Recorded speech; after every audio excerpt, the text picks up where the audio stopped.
Amém. A Bíblia fala, apóstolo Paulo, lá em Efésios, capítulo 4, ele diz, lá no verso 1, Efésios 4, de 1 a 3, Paulo fala algo que nos chama para nós atentarmos para aquilo que vale a pena na vida, para aquilo que vale a pena viver, de modo que se eu partir hoje, eu possa partir dizendo que eu vivi o que vale a pena viver na vida. Rogo-vos, diz Paulo, pois eu, o preso do Senhor, que andeis ou que viveis, como é digno da vocação com que fostes chamados, com toda humildade e mansidão, com longanimidade, suportando-vos. Não vale a pena brigar com meu irmão e ficar rancoroso, suportando-vos uns aos outros em amor. Quero ouvir um amém? Procurando guardar a unidade do Espírito, pelo vínculo da paz, ou da harmonia. A palavra que Deus está nos trazendo nesta manhã, é o vínculo da harmonia que nós temos que cultivar entre nós, como povo de Deus, que nós temos que cultivar em casa, na família, que nós temos que cultivar nos nossos relacionamentos, no trabalho. Paulo fala aqui de uma forma digna de responder ao chamado de Jesus. Quer dizer, o Senhor Jesus nos salva, o Senhor Jesus nos traz para a casa de Deus, o Senhor Jesus nos faz conhecer o seu altar, e há uma forma de viver que responde dignamente a esse chamado. Quer dizer, Paulo diz, respondam de uma maneira que vale a pena, que eu possa viver de uma maneira que honre o chamado que Jesus fez na minha vida. Jesus chamou você, quem crê nisso, diga amém. Jesus chamou você, e Paulo fala que há uma maneira, há um caminho para andar, uma forma de vencer na vida, que faz jus, honra o chamado de Jesus em nossas vidas. E é maravilhoso saber isso. Paulo chama esse caminho o modo digno da vocação com que nós fomos chamados. É isso que Paulo está dizendo assim, existe uma maneira de eu lidar com a vida, de eu lidar com as coisas que acontecem na vida, de uma forma digna, de uma forma que mostra que eu sou filho, discípulo de Jesus Cristo. Você é discípulo de Jesus. Eu quero repetir isso. Você é discípulo de Jesus de Nazaré. Então a gente tem que viver de uma forma digna de discípulo de Jesus. E ele fala que devemos andar com humildade e mansidão diante de Deus. Humildade fala da minha submissão, da minha obediência ao meu Senhor, ao meu Rei. Eu gosto muito de ver a figura dos judeus com o quipá, porque para os judeus o quipá é símbolo da submissão. Eles usam aquele quipá como um sinal pessoal, assim como nós usamos uma aliança, por exemplo, como um sinal do nosso casamento. Eles usam o quipá como um sinal da submissão à autoridade de Deus. Eles estão dizendo com o quipá para o mundo, e para quem quiser, a minha vida está debaixo da obediência, da autoridade de Deus. Quer dizer, a humildade é isso. Eu saber que eu dependo de Deus. A minha vida, eu só estou vivo porque Deus quer. E quando Deus me chamar, eu vou partir, e não há nada que vá impedir isso. Estou aqui, estou vivo, estou falando, porque Deus assim deseja. E eu tenho que ter essa consciência, e cada dia acordar dizendo graças a Deus, porque o Senhor me deu um dia a mais, pela dádiva do dia de hoje. Isso é humildade. Humildade não é uma falsa modéstia. Humildade é a consciência de que eu dependo para existir, e tudo que eu sou, eu dependo de Deus. Mas ele fala também que além da humildade, nós temos que andar com mansidão. Então não basta só uma vida devocional, de oração, uma vida, vamos dizer assim, religiosa apenas, oração, leitura da palavra, isso é fundamental, extremamente necessário. Mas como eu sempre digo, não é suficiente. Porque nós também somos chamados para saber se relacionar com o teu irmão, saber tratar. Mansidão fala do outro, mansidão fala do meu irmão, do meu colega de trabalho, da minha esposa, das minhas filhas. Há um modo digno de andar, e um modo digno de andar é andar com mansidão. Ele está mostrando que não basta você ser um cara espiritual que ora muito. Você tem outro desafio que é tão fundamental quanto esse.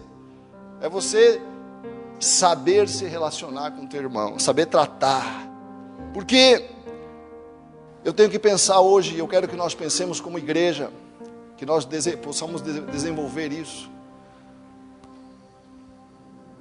Porque isso se aprende. Nós podemos aprender isso. Todos nós pensamos que já temos isso naturalmente, mas não temos. Nós precisamos aprender a ser gentis uns com os outros. A gentileza é um dom, um talento que o Espírito Santo pode nos dar. Quero ouvir um amém. Porque nós gostamos muito de ser amados. Quem não gosta de ser amado aí, né? Para eu ser amado, isso em todas as relações, né? Eu preciso aprender a ser amável. Eu preciso aprender a ser gentil. Porque senão eu vou enfrentar a rejeição. A rejeição normalmente é fruto da rudeza do trato.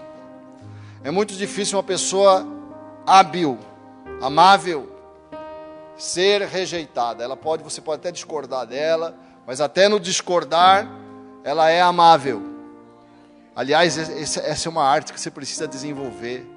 Aprender a discordar da pessoa amavelmente. Quero ouvir um amém.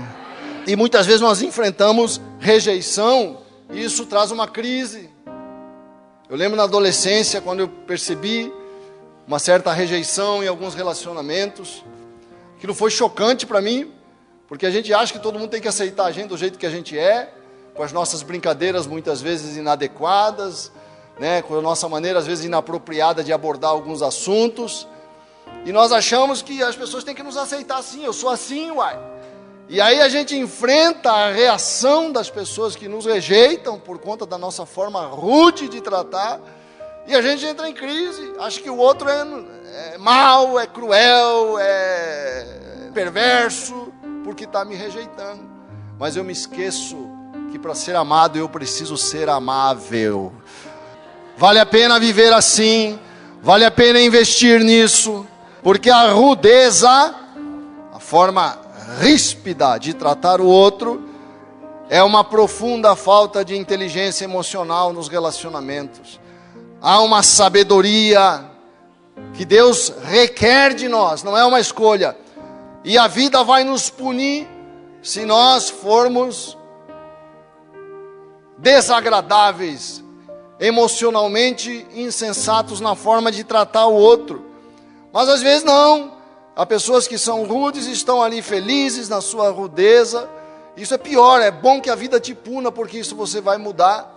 Mas as pessoas encontraram ali um lugar de conforto, tem 2, 3 amigos que já entendem e tratam mal as pessoas. Mas não é esse o projeto de Deus para nós. Nós temos que ter essa consciência de que eu tenho que ser uma bênção. Às vezes eu falo com Deus uma coisa que muitas vezes eu sinto muito no meu coração. Quando às vezes eu trato mal a minha esposa, quando às vezes eu trato mal as minhas filhas, eu sofro muito. Porque eu falo assim, Deus, eu não quero que ninguém sofra por minha causa. Mas nós fazemos as pessoas sofrerem. Quando nós somos ríspidos. Quando nossas palavras são duras. Quando nós somos indiferentes à dor das pessoas. Isso traz sofrimento para o outro. E eu falo para Deus, Deus, me ajuda a não ser fonte de dor para ninguém. Não quero ser fonte de sofrimento para minha filha, para minha esposa, para as pessoas que me amam, para as pessoas que consideram importante a minha presença, para as pessoas que desfrutam da minha presença.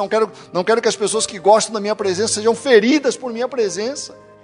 Sabe, nós temos que ter esse desejo no coração, porque é uma maneira de tratar bem as pessoas, de maneira que nós abençoamos. A Bíblia fala que nós temos que tratar as pessoas de maneira que nós possamos edificar a vida delas.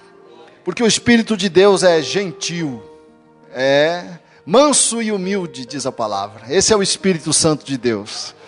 É um Espírito que sabe tratar você, ele não arromba, ele fala suavemente, ele fala com suavidade aos nossos pecados, não para nos destruir, mas para nos levar à transformação, à mudança, ao crescimento. Esse é o Espírito Santo, ele não tem raiva de nós, ele não nos olha pela perspectiva dos nossos defeitos, como as pessoas às vezes nos olham, porque nós temos muitos. Por isso que você se sente incompreendido, porque você sabe que você é uma pessoa que quer o bem, você sabe que você é uma pessoa que quer acertar, mas muitas vezes você tem defeitos, e as pessoas não olham para essa outra parte do teu coração, que quer acertar, que quer se dar bem, que quer vida, né? As pessoas pegam os nossos defeitos e nos classificam a partir deles. Dizem, esse cara que faz aquilo, esse cara que tem aquela mania disso, daquilo. Deus quer nos dar bons olhos, amém? Para que a vida possa valer a pena, para que a gente possa aproveitar esta vida que nós temos. Mas nós somos resultado das nossas vivências, nós somos resultados das experiências que nós tivemos. Você às vezes é rude, nem sabe que é rude. Você às vezes é ríspido, e para você aquilo é um comportamento normal. Por quê? Porque você sempre foi tratado dessa forma. Você imagina, eu me lembro da minha infância, eu não podia entrar na sala se tivesse um estranho. Se eu entrasse na sala, eu estava perdido. Não podia, a criança não podia passar. Hoje as crianças têm todos os direitos e nós temos todas as obrigações, né? Assim, eu cheguei atrasado, porque quando eu era criança era totalmente o contrário, não tinha direito nenhum, não tinha direito nem de abrir a boca. Cala a boca, guri, sai daqui, guri. Eu não tinha sentimento, eu não tinha coragem de falar, pai, eu quero ganhar uma bola, porque era um ambiente muito diferente. Não era melhor nem pior, era diferente, né? Tinha aspectos melhores e aspectos piores dos dias de hoje. Mas o que eu estou dizendo é que se eu sou tratado de uma forma, desde a infância, você não tem importância, tem que calar a boca, você não é importante, isso pode refletir. Por isso na adolescência eu era uma pessoa rude, fui tratado de uma forma rude, me tornei uma pessoa rude, provei rejeição. Graças a Deus me converti e hoje sou um pouco menos rude, né? Estou tentando crescer, diga amém, né? E quando a gente se converte, a gente conhece o reino de Deus e Paulo fala, agora vocês precisam viver de uma forma diferente, digna da vocação para a qual vocês foram chamados. Então procure identificar a maneira como você trata as pessoas, porque é tão bom você lidar com pessoas respeitosas, pessoas que não ficam cobrando teus defeitos, pessoas que não ficam olhando você para te criticar, mas são amorosas, são suaves. Nós precisamos ter uma palavra boa. A Bíblia fala no verso 29 aí desse capítulo 4, nesse mesmo capítulo de Efésios, veja só o que a Bíblia fala: não saia da vossa boca nenhuma palavra torpe. Isso aqui não é palavrão, querido. Quem está pensando que isso aqui é palavrão, não é palavrão. Tem gente que fala palavrão, mas é muito bem educado para tratar os outros. E tem crente que não fala um palavrão, mas é de uma rudeza para usar a Bíblia com as pessoas. Não estou elogiando quem fala palavrão, estou falando que isso aqui não é palavrão. Palavra torpe é aquela palavra, tanto pode ser a palavra maliciosa, palavra que traz malícia para a conversa, como a palavra sarcástica, a palavra ferina, palavra que destrói. Não saia da nossa boca nenhuma palavra torpe, mas só a que for boa para promover edificação. Nós somos construtores dos nossos irmãos. Eu posso construir alegria, eu posso construir confiança, eu posso construir autoestima, amém ou não? Se eu elogio minha mulher, o que eu estou fazendo? Estou construindo autoestima. Se eu incentivo ela, estou construindo confiança. Seja um encorajador do seu irmão. em qualquer lugar que você estiver, amém? Como seria bom, né, se nós tivéssemos essa linha de ação, amém, queridos? Eu quero rapidamente falar de 5 coisas que eu acho importantes para nós desenvolver um pouco de inteligência emocional nas nossas relações. Alguns passos que nos ajudam. Não adianta eu ficar dizendo, né? É importante, eu gosto muito de passos, de caminhos. O que nós precisamos é caminhos, né? Porque a inteligência emocional, hoje, a inteligência emocional não é só algo aqui para a igreja. Quantas pessoas, às vezes, são talentosas, têm habilidade técnica, mas perdem emprego por falta de habilidade na relação com as pessoas. Hoje, a inteligência emocional é um recurso que nós temos que ter, até para nós termos êxito na vida. Não é apenas um recurso para você ser uma boa pessoa, é fundamental por isso. Nós temos que construir, não só com o interesse de nos dar bem, mas com o interesse de construir um caráter positivo no nosso coração. Mas nós temos que ter consciência que a inteligência emocional no trato, eu vencer as dificuldades que eu tenho, na maneira de lidar com as pessoas, eu vencer a minha crueldade, porque todos nós carregamos, nós recebemos muito, e às vezes passamos um pouco de crueldade nos nossos relacionamentos. Nossos filhos, muitas vezes, é o que mais sentem, essa crueldade que nós temos, mas também nas nossas relações no trabalho, na maneira que nós fazemos comentários sobre as pessoas, nós podemos passar isso, e todos nós, ninguém aqui está isento disso. Nenhum de nós, todos nós temos tendências de vacilar nos relacionamentos, e Deus nos chama a construir o nosso irmão, que nós possamos criar nos nossos relacionamentos uma perspectiva construtiva na vida do outro, independente do defeito que ele tem. Vamos parar de centrar nos defeitos dos nossos irmãos, e vamos olhar os nossos irmãos pela perspectiva da construção que eu posso ser na vida dele. Então a primeira coisa, escolha o que você vai dizer. O que você fala é importante demais. Nossas palavras têm poder de ferir os sentimentos das pessoas, ou de levantar as pessoas. Escolha as tuas palavras nas tuas relações, todas as relações, mas principalmente naquelas que são mais importantes para você, com teu cônjuge, na tua família, com teu colega de trabalho. Não tenha medo de elogiar os teus colegas de trabalho. Quero ouvir um amém. Porque o elogio não é bajulação. A bajulação e o elogio não tem diferença na atitude externa. Quem elogia, quem bajula, muitas vezes tem a mesma atitude externa. A diferença está na intenção do coração. Então não tenha medo de passar por bajulador, porque você sabe a intenção do coração é abençoar o outro. Não tenha medo de elogiar, não. Elogie tua mulher, elogie teu vizinho, elogie as pessoas. Tenha uma palavra de construção. Você é construtor do teu irmão, amém? Olha só o que a Bíblia diz. Abra lá em Colossenses, capítulo 4, verso 6. A palavra de Deus fala assim: a vossa palavra. Que coisa linda a Bíblia, né? Impressionante, né? Olha só, Colossenses 4, verso 6. A vossa palavra seja sempre, o que diz aí?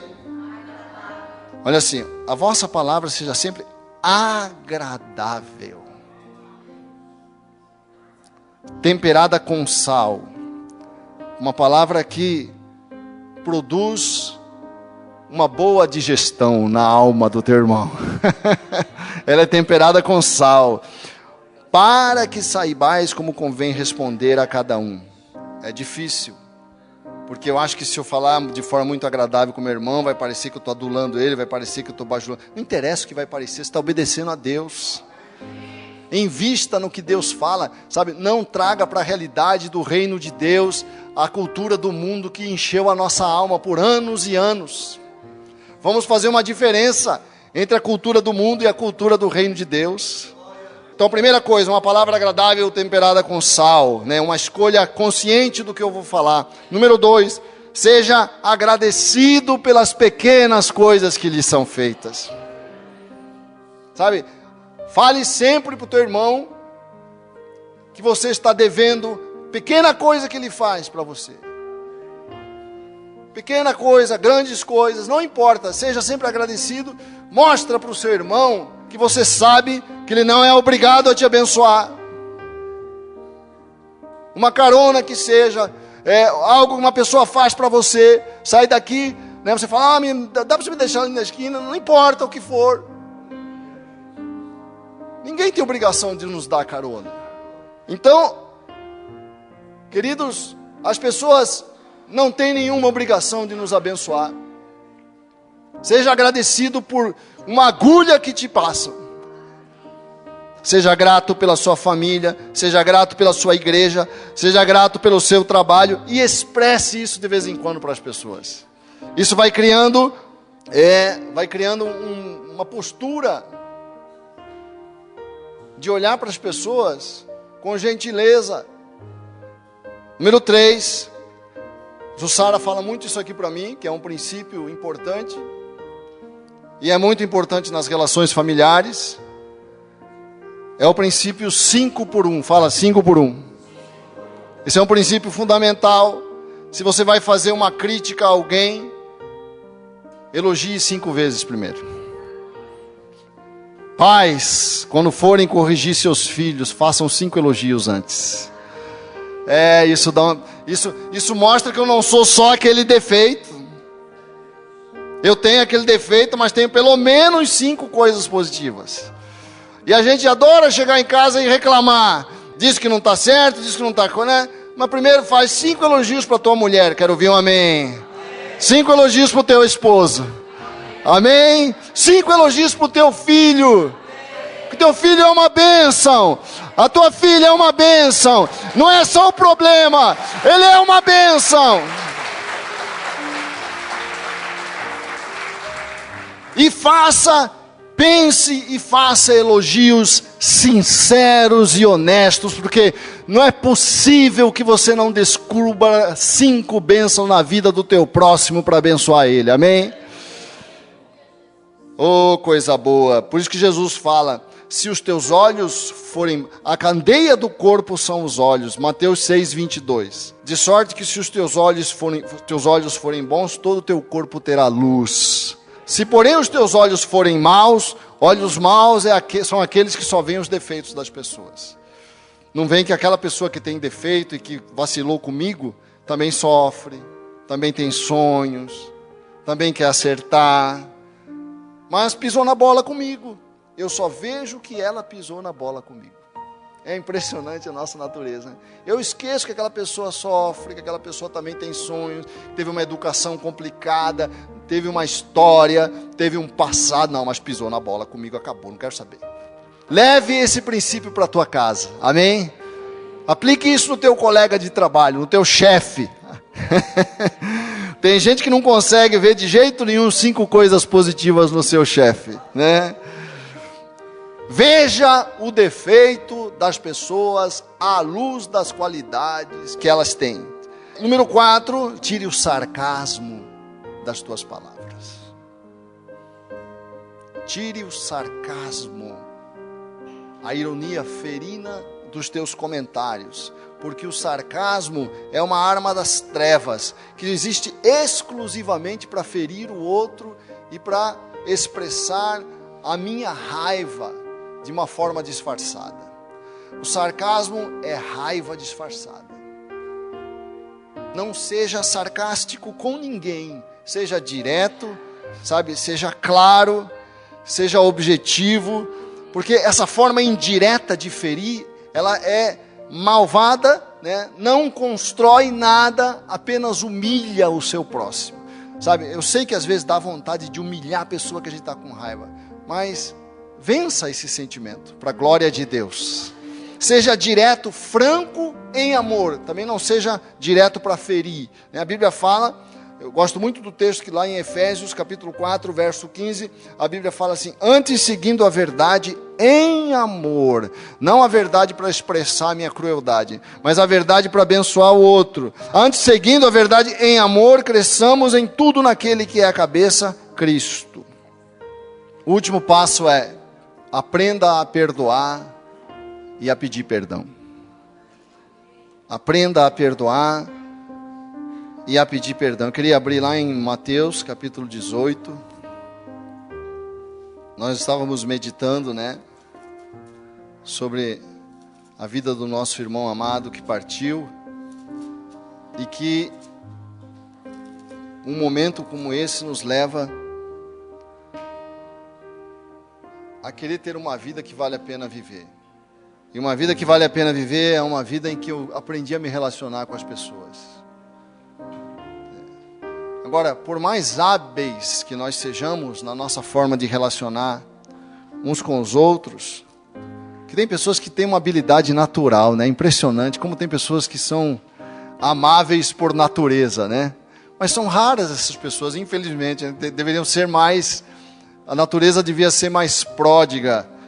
Eu tenho o meu irmão do meio, ele é de uma habilidade monstruosa para se relacionar com os outros. E ele sempre se deu bem na vida por isso, mesmo quando estava no mundo.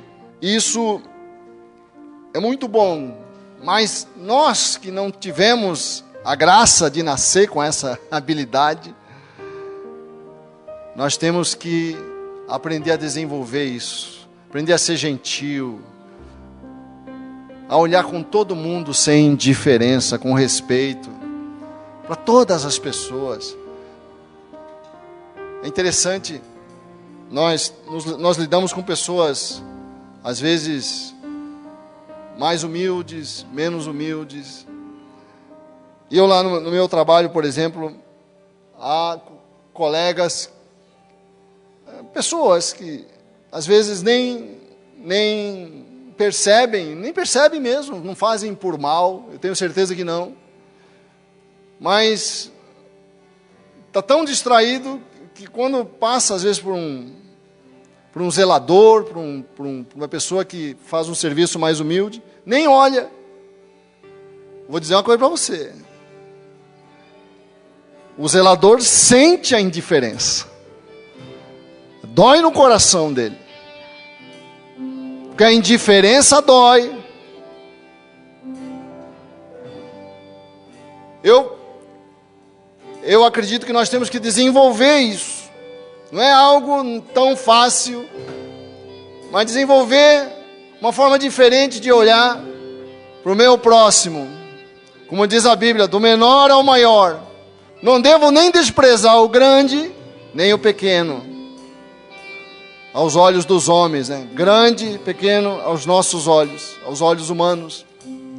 Porque aos olhos de Deus não há acepção de pessoas, diz a Bíblia. Mas eu sou falho, Eu firo você muitas vezes. E a Bíblia diz, Deus criou uma provisão para as nossas falhas uns com os outros. E essa provisão se chama perdão. O perdão existe porque nós somos falhos.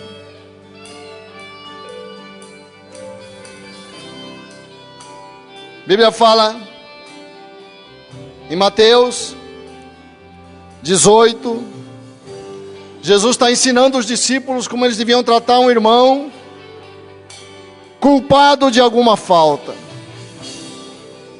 Aí Jesus vai instruindo os discípulos.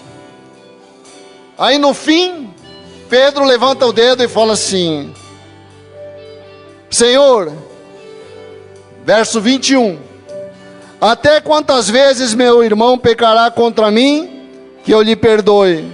Até 7? Até 7 vezes? Pedro está perguntando, qual é o limite da tolerância que eu tenho que ter com meu irmão? 7? Qual é o limite da tolerância que eu tenho que ter com a minha esposa? Com meu colega de trabalho? 7? Jesus fala assim, Não te digo que até 7, mas até 70 vezes 7. Jesus está falando, não é uma questão de número. 70 vezes 7 é óbvio que Jesus não está dando um cálculo matemático. Jesus está falando, se Ele pedir perdão, não tem fim. Você é cristão, você não é mais do mundo. Nós temos um Senhor para obedecer. Não pode ser o Senhor humor. Não posso mais responder ao meu humor. Vamos andar nos caminhos, nas pegadas da lei de Cristo. Em nome de Jesus. Mesmo sendo assim, pobre pecador, Deus me ama.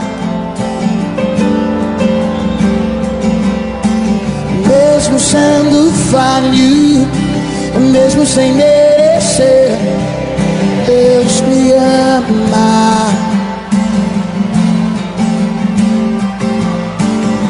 Se estou forte, se eu estou de pé, Deus me ama.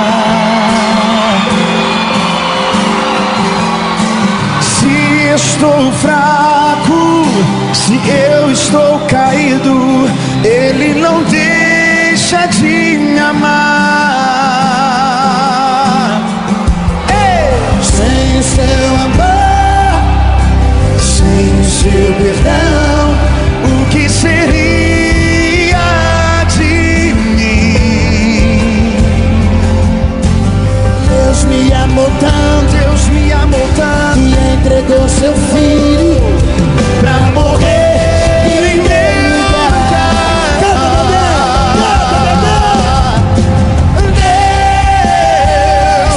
me ama e o seu amor é tão grande e incondicional.